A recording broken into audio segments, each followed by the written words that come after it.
새벽 예배를 하나님께 드리도록 하겠습니다. 우리 다 같이 사도신경으로 우리 신앙 고백을 드립니다.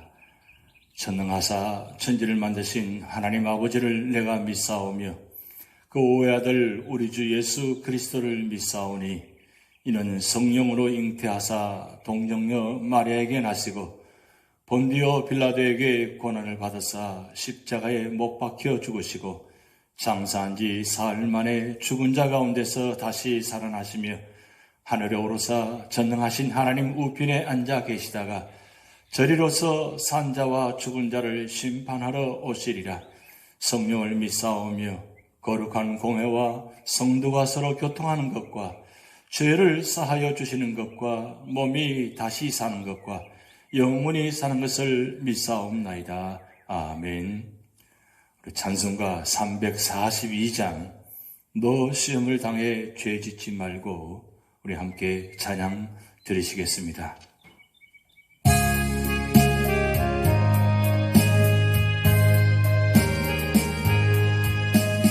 너 시험을 당해 죄 짓지 말고 너 용기를 다해 물리쳐라. 너 시험을 이겨 새 힘을 얻고 주 예수를 믿어 늘 승리하라. 우리 구주의 힘과 그의 위로를 빌라. 주님 내 편에 서서 항상 도우시니 내 친구를 삼가 잘 선택하고 너 호랭을 삼가 늘 조심하라. 너의 열심을 다해 늘 충성하고 온 정성을 다해 주 봉사하라. 우리 구주의 힘과 그의 위로를 빌라. 주님 내 편에 서서 항상 도우시리. 잘 이기는 자는 상 받으리니 너 낙심치 말고 늘 전진하라. 내 구세주 예수 힘 주시리니 주 예수를 믿어 늘 승리하라. 우리 구주의 힘과 그의 위로를 빌라. 주님 내 편에 서서 항상 도우시리.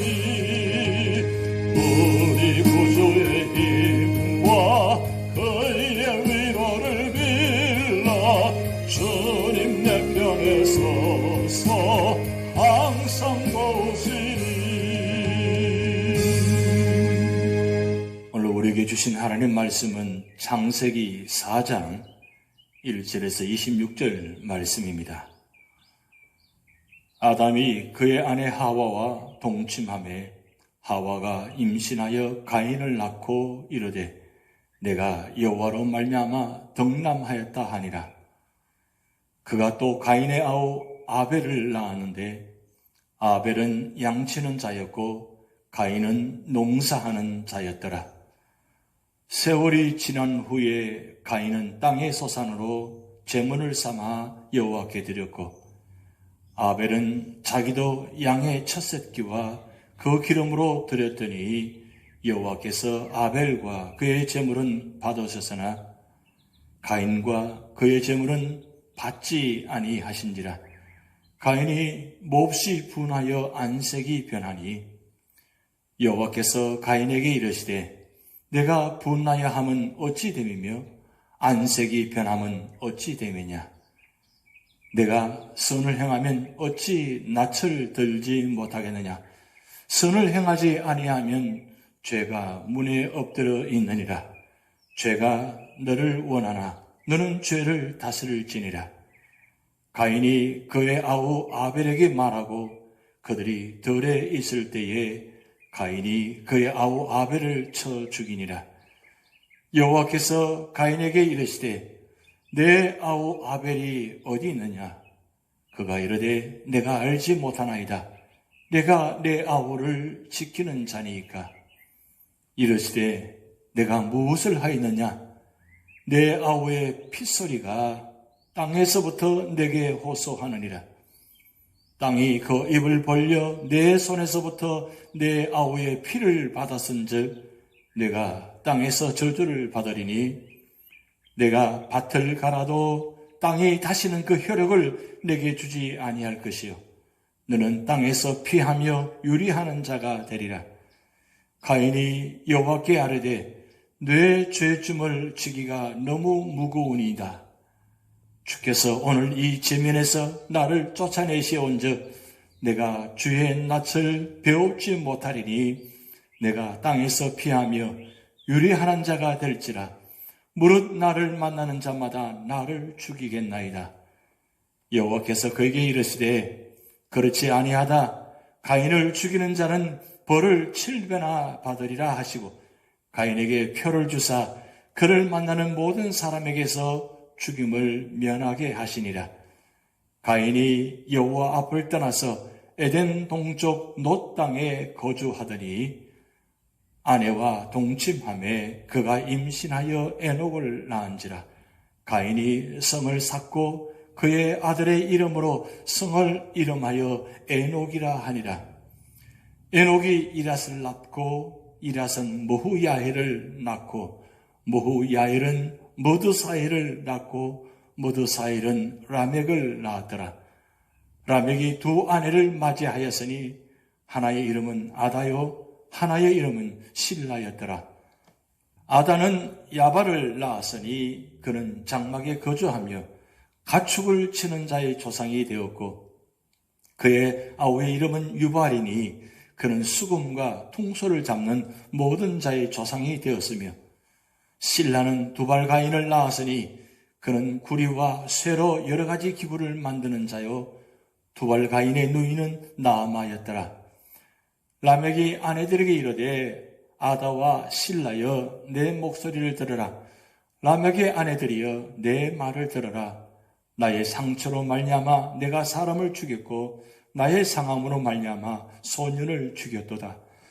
가인을 위하여는 벌이 7배일진데 라멕을 위하여는 벌이 77배 1이로다 하였더라.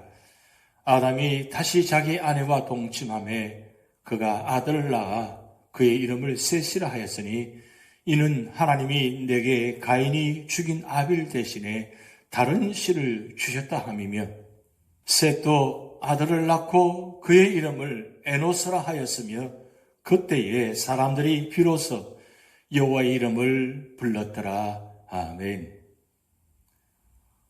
오늘 창세기 4장의 말씀은 타락하지 않으려면 어떻게 신앙생활을 해야 되는가 그 말씀을 기록해 놓았습니다.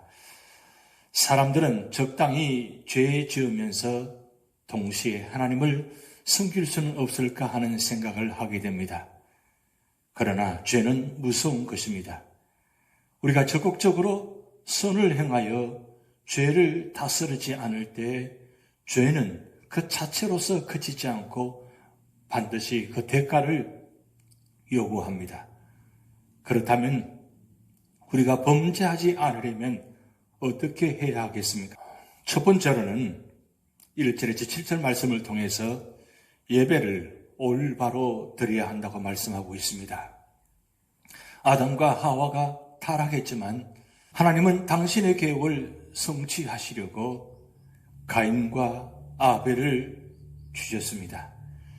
가인은 농사 짓는 자가 되고 아벨은 양치는 자가 되어 각기 자신의 소산물을 하나님께 드렸습니다. 그런데 하나님께서 왜 아벨의 제사는 받으시고 가인의 제사는 받지 않으셨습니까? 그것은 제물의 차이 때문이 아니라 제물을 드리는 자의 마음이 문제였던 것입니다. 아벨이 믿음으로 제사를 드렸던 반면 가인은 하나님께서 제물을 받으시지 않자 금방 얼굴색이 변했습니다. 이것을 보면 가인은 틀림없이 하나님께 제물을 드릴 때 하나님께 온전히 드리기보다는 동생에 대한 질투심과 경쟁심으로 드린 것을 알 수 있습니다. 이런 태도는 예배자의 바른 태도가 아닙니다. 우리가 예배 드리면서 하나님께서 받으시는 예배를 드려야 되지 않겠습니까? 결국 우리가 어떤 마음의 자세로 하나님께 드리느냐, 그 마음의 자세에 따라 하나님은 우리의 예배를 받으시는 것입니다. 두 번째로는 8절에서 15절 말씀을 통해서 주님의 사랑을 감사해야 한다고 말씀하고 있습니다. 가인의 죄는 인색한 마음으로 그저 되는 대로 제사를 드린 것입니다. 때문에 그의 제물이 하나님께 연락되지 못했던 것입니다. 마음속에 죄가 있으면 아무리 좋은 예물이라도 하나님께서는 기뻐하시지 않습니다. 가인은 자기의 제사가 하나님께 거절당하자 심히 분해하며 금방 안색이 변했습니다. 하나님께서는 이런 그를 책망하시며 죄의 소원을 이기고 선을 행할 것을 촉구하셨습니다. 즉 회개하도록 기회를 허락해 주신 것입니다. 그러나 가인은 오히려 하나님의 은혜에 반발하며 회개하지 않고 동생을 돌로 쳐 죽였습니다. 그러자 하나님께서 가인에게 아벨이 어디 있느냐 물으셨고 가인은 거짓말을 하게 됩니다. 죄는 무섭게 자랍니다. 가인의 시기심은 살인을 빚었고 이젠 공공연히 하나님 앞에서 거짓말을 하고 반항하며 자신의 죄에 대해 당당해지게 되었다는 사실입니다. 그러자 하나님께서 가인을 저주하시고 벌하셨습니다. 그 저주가 무엇입니까? 땅이 효력을 발휘하지 못하고 가인이 하나님의 곁을 떠나 방랑자의 생활을 하게 되며 견딜 수 없는 죄책감과 죽음의 공포에 시달리게 된 것입니다. 우리 인생은 단 한 번뿐입니다. 함부로 살 수 없는 것입니다. 그것은 죄에 따르는 벌이 너무나도 무섭기 때문입니다. 따라서 우리는 죄에게 틈을 주지 말고 하나님 앞에서 진실하게 살아야 합니다. 죄는 죄로 끝나지 않습니다. 죄는 반드시 벌이 따릅니다. 그리고 그 벌은 사망입니다. 그러므로 죄 짓는 것을 두려워할 뿐 아니라 먼저 마음에 있는 죄의 소원을 십자가에 못 박아야 합니다. 타락은 생명의 주를 부인하는 것입니다. 그리고 그것의 결과는 생명을 잃고 영원한 어둠에 던져지는 것입니다. 그렇다면 어둠에 던져진 인류의 첫 모습을 보십시다. 가인은 타락한 인류의 첫 열매의 모습입니다. 그의 삶을 살펴보면 우리의 삶에 교훈을 받을 수가 있는 것입니다. 첫 번째는 그 타락한 마음입니다. 타락한 마음은 하나님을 떠난 마음입니다. 하나님을 떠난 마음은 어그러지고 찌그러져 자연히 도덕적 부패를 낳게 되는 것입니다. 가인의 어그러진 마음을 보시기 바랍니다. 하나님을 향해 마음의 원망과 분노를 터뜨리는 그의 완악함을 보시기 바랍니다. 오늘날에도 이런 모습들이 얼마나 우리 삶의 자리에 많이 있습니까? 두 번째로는 타락한 입술입니다.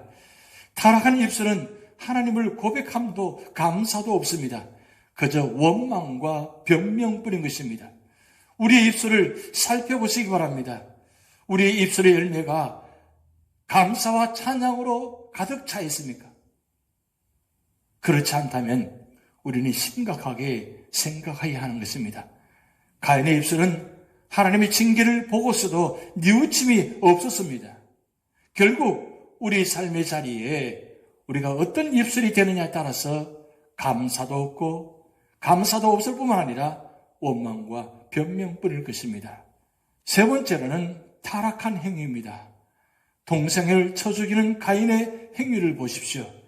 이것은 하나님을 떠난 사람의 행위입니다. 오늘날 이런 행위는 얼마나 자연스럽게 행해지고 있습니까? 자신이 살인자가 아니라고 방심하지 마시기 바랍니다.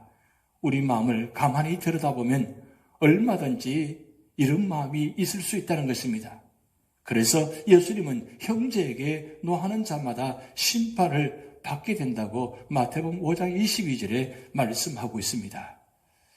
그런데 하나님께서는 회개치 아니한 가인일지라도 표를 주사 죽음의 공포를 들어주셨습니다. 이것은 일방적인 하나님의 사랑인 것입니다. 하나님께서 오늘의 우리를 용서치 않으셨다면 어떻게 되었겠습니까? 우리는 주님의 청량할 수 없는 사랑에 감사해야 될 것입니다. 세 번째로는 16절에서 26절 말씀을 통해서 죄는 철저히 뽑아버려야 한다고 말씀하고 있습니다. 가인은 여호와 앞을 떠나 놋 땅에 가서 성을 쌓았습니다. 죄는 인본주의 문화를 형성합니다. 가인의 후손들은 하나님 없는 인본주의 문화를 형성했습니다. 또한 가인의 후손들은 저주의 슬픔을 가라앉히기 위해 악기를 발달시켰으며 저주의 수고를 가볍게 하기 위하여 각종 기계를 만들었습니다. 이렇게 만들어낸 문명의 산물들은 오늘날 아주 강력한 사탄의 도구가 되어져 가고 있다는 사실입니다. 죄는 폭력과 살인을 예사로 합니다. 가인의 후예들은 강포하여 사람들의 피를 흘린 것을 자랑 삼아 시를 짓고 노래했습니다. 이렇듯 하나님이 없는 인간 문화가 발달됨에 따라 인간의 죄악은 도식화되고 무서울 정도로 성장해 나가는 것입니다. 인간의 타락으로 인해 이 세상에 죄와 온갖 불행이 들어왔음을 밝힌 3장과 가인의 살인 범죄와 그 후손들의 세속적이며 방탕한 삶을 묘사한 4장 1절 24절은 실로 인간 세상이 죄악의 암울함에 휩싸여 있음을 보여주는 내용이나 아니할 수 없습니다.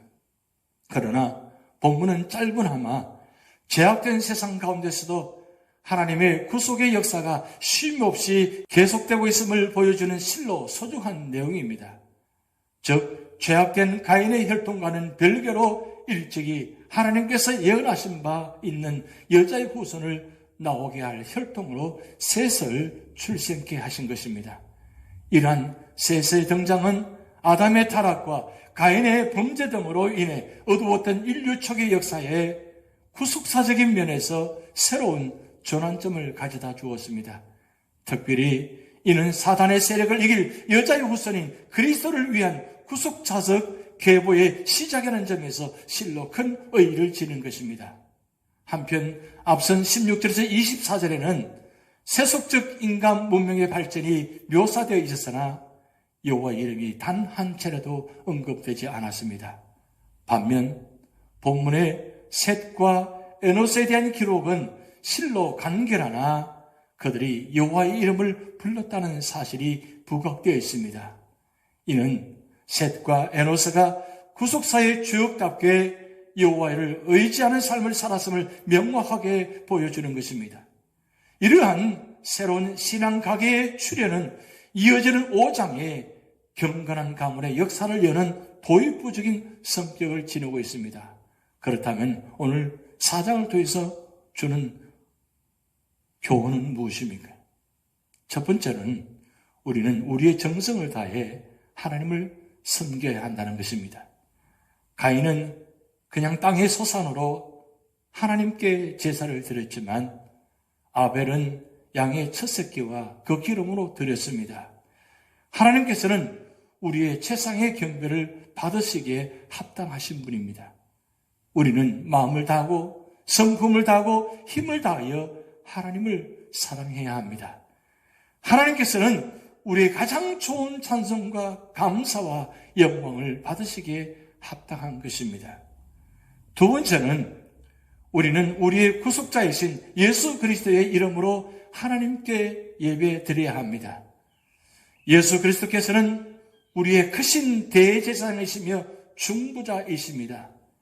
죄인은 죽어야 마땅하지만 어린 양 예수 그리스도의 속죄의 피로 구원을 받고 하나님께로 나아갈 수 있으며 하나님께서 받으시는 예배를 올릴 수 있는 것입니다. 아벨의 제물은 예수 그리스도의 대속사에게 예표이었습니다. 속죄의 피는 성령 전체에 계시되어 있는 근본 진리인 것입니다. 예수님께서는 죄인들을 위해 대속제물이 되셨습니다. 우리는 그의 피로 죄 씻음과 거룩함을 얻었고 그의 피를 힘입어 성소에 들어갈 담력을 얻었습니다. 구주 예수 그리스도를 믿는 모든 사람은 멸망치 않고 영생을 얻게 되는 것입니다. 세 번째는 우리는 죄를 멀리해야 합니다. 사람들은 원죄, 즉 아담의 죄책과 죄성을 가지고 태어났습니다. 중생한 자들 속에서도 죄성이 남아 있습니다. 가인 속에는 교만, 시기심, 미운, 분노가 있었고 그것이 살인에 이르게 하였습니다. 이것은 모든 사람에게 있는 죄악된 성질인 것입니다. 우리 속에도 이런 죄성이 있습니다. 우리 속에도 교만, 시기심, 미움, 분노가 있습니다. 우리는 이런 죄성을 죽여야 하며 이런 죄악성을 경계해야 하는 것입니다. 악인에게는 평안이 없습니다. 그러나 회개하고 예수를 믿는 자들에게는 영생이 있고 또 의와 선을 행하는 자들에게 이 땅에서도 풍성한 평안이 있게 되는 것입니다. 오늘 본문 4장을 통해서 죄가 얼마나 무서운가를 다시 한번 확인했습니다. 오늘 우리 삶의 자리에 우리 마음속에 하나님의 말씀이 채워지지 않으면, 하나님의 말씀이 나를 이끌어가지 않으면, 하나님의 말씀을 나를 주장하지 않으면 나도 가인처럼 그런 엄청난 죄를 지을 수 있다는 사실입니다.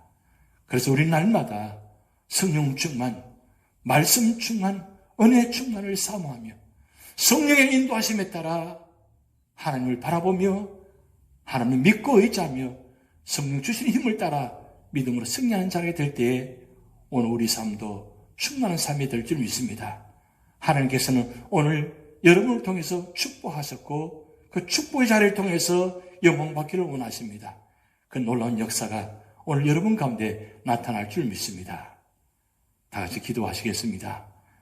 하나님 아버지, 오늘 본문 4장을 통해서 죄가 얼마나 무서운가를 다시 한번 보게 하심을 감사드립니다. 하나님, 오늘 우리 삶의 자리에 내 생각과 마음을 주장하여 주시고 우리 마음속에 있는 이 죄성을 성령께서 인치시고 씻어주시고 세워주셔서 깨끗한 마음으로 정결한 마음으로 하나님 앞에 거룩하게 삶을 살아가게 하시고 우리의 모든 삶의 자리를 통해서 주님 영광이 나타나게 되고 구원의 자리가 되도록 하나님 축복하여 주시옵소서. 오늘도 연로하신 어른부터 어린아이들까지 영혼을 지켜주시고 육신을 지켜주시옵소서. 우리의 삶을 전복적으로 주님께 맡겨오며 예수님의 이름으로 축복하며 기도하옵나이다. 아멘. 우리 다 같이 주기도문 하시겠습니다. 하늘에 계신 우리 아버지여, 이름이 거룩히 여김을 받으시오며 나라에 임하옵시며 뜻이 하늘에서 이룬 것 같이 땅에서도 이루어지이다. 오늘날 우리에게 일용할 양식을 주옵시고 우리가 우리에게 죄진 자를 사하여 준 것 같이 우리 죄를 사하여 주옵시고 우리를 시험에 들게 하지 마옵시고 다만 악에서 구하옵소서. 대개 나라와 권세와 영광이 아버지께 영원히 있사옵나이다. 아멘.